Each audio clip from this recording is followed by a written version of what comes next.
Kita ke informasi lain. Hingga saat ini keputusan Gibran Rakabuming Raka, putra sulung Presiden Joko Widodo menjadi cawapres Prabowo Subianto, terus membuat gusar PDI Perjuangan. Sejumlah pernyataan politikus PDI Perjuangan belakangan ini menyerang Jokowi dan Gibran, mulai soal dinasti politik, isu 3 periode hingga desakan mundur dari Partai Demokrasi Indonesia Perjuangan. Seperti benci tapi cinta, meski politikus PDIP kerap menyerang, tidak ada satupun sanksi yang diberikan. Kita simak laporan khas redaksi berikut ini.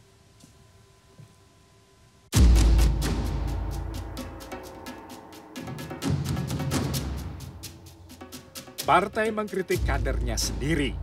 Inilah yang terjadi pada Partai Demokrasi Indonesia Perjuangan belakangan ini.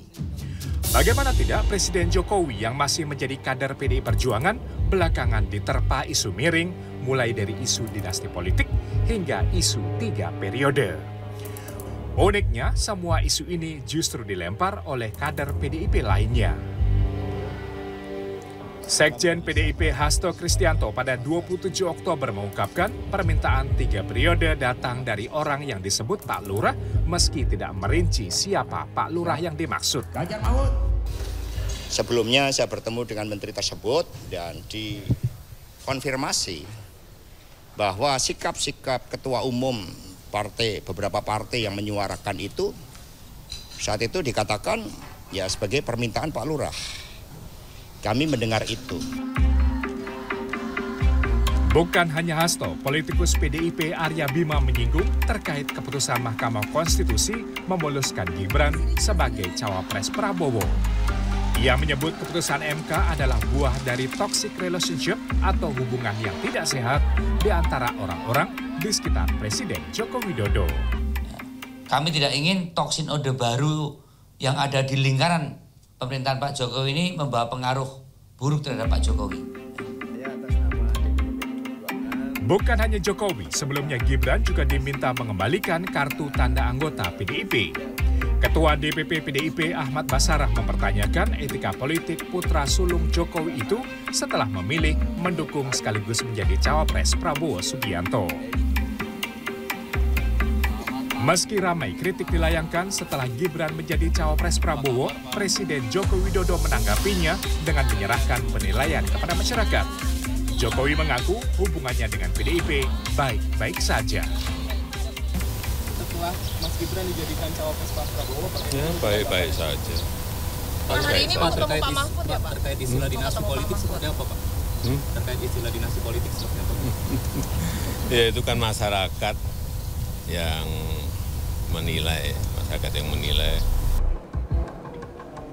Sementara itu, sang putra sulung Jokowi, Gibran Rakabuming Raka yang diminta mengembalikan KTA, masih menjawab dengan pernyataan yang sama, yakni sudah meminta izin kepada Ketua DPP PDIP, Puan Maharani. Kira-kira 2 minggu yang lalu saya sudah ketemu Mbak Puan dan Pak Arsya. Beliau berdua sudah memberikan saya izin. Pengamat politik Bawono Kumoro menyebut belum ada sanksi untuk Jokowi dan keluarga dari PDIP karena efek Jokowi tidak bisa dianggap enteng. Menurutnya, setiap manuver yang dilakukan kedua pihak, yakni PDIP dan Jokowi, memperhitungkan dampak perolehan suara pada pemilu. Beberapa hari lalu yang kami lakukan di pertengahan Oktober, ada 2 alasan terbesar dari pemilih PDIP mengapa memilih PDIP. Alasan pertama tadi seperti disampaikan oleh Bang Masinton, bahwa memang sudah terbiasa memilih partai ini. Tapi ada alasan kedua yang cukup menarik untuk dicermati dan tampaknya ini menjadi hitung-hitungan tersendiri bagi PDIP untuk mengambil sikap dengan hati-hati merespon pencalonan Mas Gibran. Yaitu karena suka dengan Pak Jokowi. Sejauh ini PDIP belum mengeluarkan pernyataan keras pemecatan bagi Gibran ataupun Jokowi setelah keluarga Jokowi, yakni Gibran dan Bobi, mendukung Prabowo Subianto. PDIP hanya menyampaikan pernyataan keanggotaan kader PDIP berakhir jika mendukung capres lain. Tim Liputan CNN Indonesia.